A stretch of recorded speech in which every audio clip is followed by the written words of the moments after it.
Santa Teresinha do Menino Jesus, também conhecida como Teresa de Lisieux, nasceu na França em 1873, numa família simples e muito temente a Deus.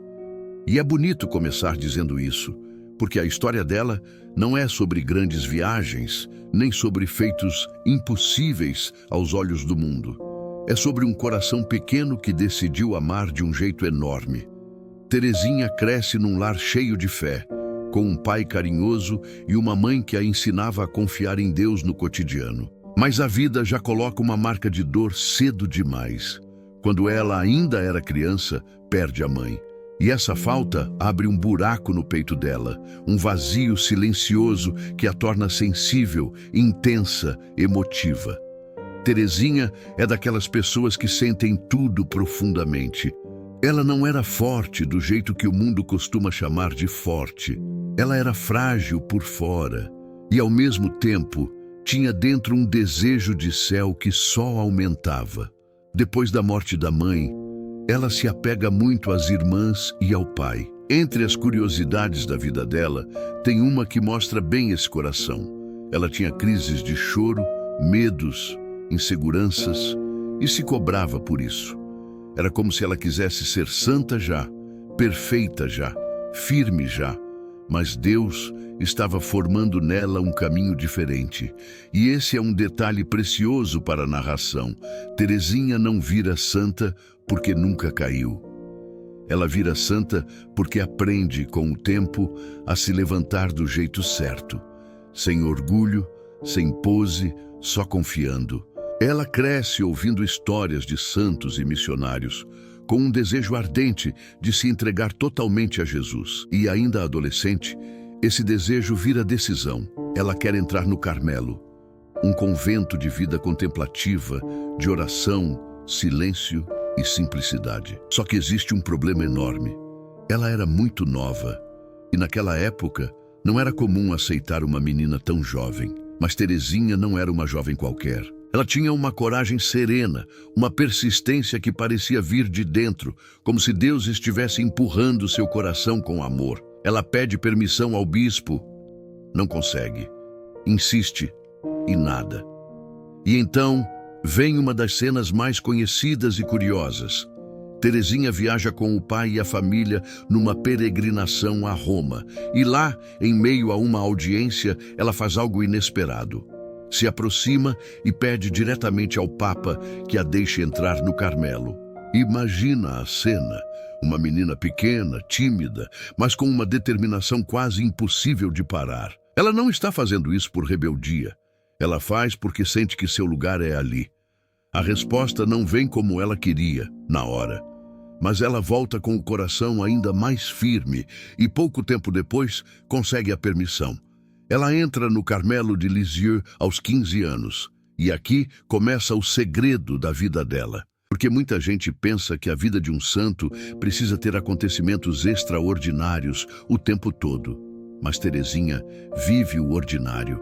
Ela varre, costura, reza, se cala, convive, obedece, aguenta pequenas coisas que para qualquer pessoa seriam só irritações diárias. Só que ela decide transformar essas pequenas coisas em oferta de amor. E é aí que nasce o que ela mesma chama de pequena via. Um caminho simples de fazer tudo com amor, de ser fiel no mínimo, de oferecer a Deus cada gesto escondido. Ela começa a perceber que não precisa ser grande para ser de Deus. Precisa amar. E amar para Teresinha não é só sentimento bonito, é escolha.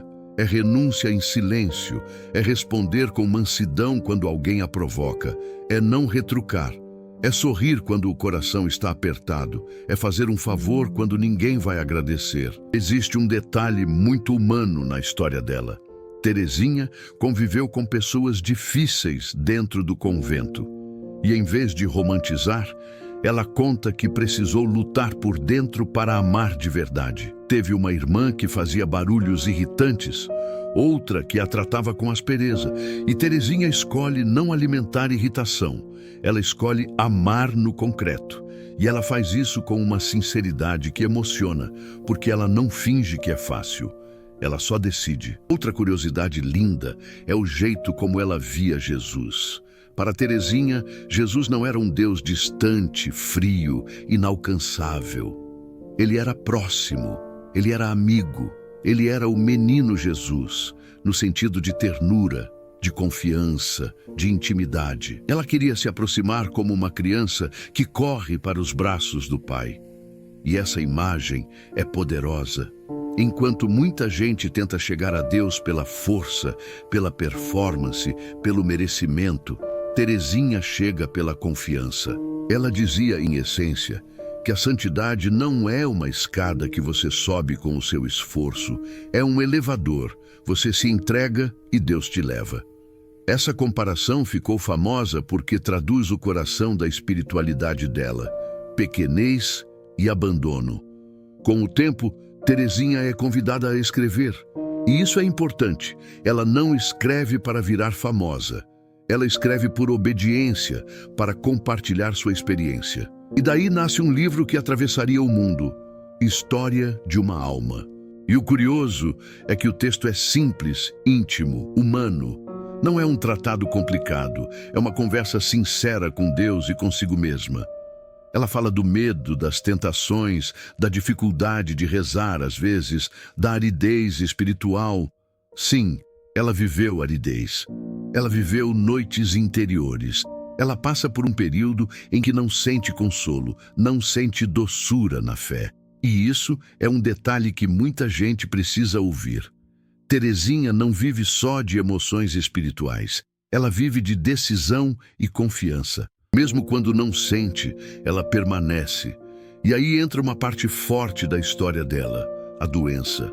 Terezinha fica doente de tuberculose, algo muito comum e muito duro naquele tempo. A doença vai consumindo o corpo dela aos poucos. Ela sente fraqueza, dor, cansaço. E mesmo assim, ela não perde a doçura. Não porque ela era insensível, mas porque ela escolhe transformar-a em oferta. Ela diz que quer passar o céu fazendo o bem na terra. E antes de morrer, ela fala algo que ficou marcado: eu não morro, eu entro na vida. É como se ela olhasse para a morte com a serenidade de quem confia totalmente em Deus. Terezinha morre em 1897 com apenas 24 anos. E aqui acontece algo que surpreende. Uma jovem que passou a maior parte da vida escondida num convento começa a alcançar o mundo inteiro. Pessoas leem seus escritos e se sentem abraçadas, porque ela fala com quem é pequeno, com quem é frágil, com quem tem ansiedade, com quem se sente incapaz. Ela mostra que Deus não despreza a fraqueza, Deus acolhe. E mais, Deus faz da fraqueza um lugar de encontro. Depois da morte dela, surgem muitos relatos de graças recebidas por sua intercessão. E um símbolo ficou ligado a ela: as rosas. Terezinha dizia que faria cair uma chuva de rosas, como um sinal do amor de Deus derramado. Para muita gente, rosas viraram um sinal de consolo, de presença, de carinho do céu. É uma imagem delicada, mas cheia de força espiritual. Deus pode tocar a nossa vida de maneiras suaves. E talvez o mais bonito na história de Santa Terezinha seja isso. Ela não tentou ser extraordinária. Ela tentou ser fiel. Ela não correu atrás de aplauso. Ela correu para os braços do Pai. Ela não quis ser maior do que os outros. Ela quis ser menor, para caber no coração de Deus com mais simplicidade. E no fim, a vida dela prova que a santidade pode morar no escondido, pode morar no hoje, pode morar no gesto pequeno, pode morar no amor que ninguém viu, mas Deus viu. Quando a gente escuta a história de Terezinha, dá vontade de respirar mais calmo, porque ela nos lembra que não é preciso ter uma vida perfeita para ser amado por Deus. É preciso confiar, é preciso voltar. É preciso amar do jeito que dá, do jeito simples, do jeito real. E é por isso que ela continua tão viva na fé de tanta gente, porque ela aponta para um Deus que não pede espetáculo, pede coração. E um coração pequeno, quando se entrega, pode mudar o mundo inteiro sem sair do lugar.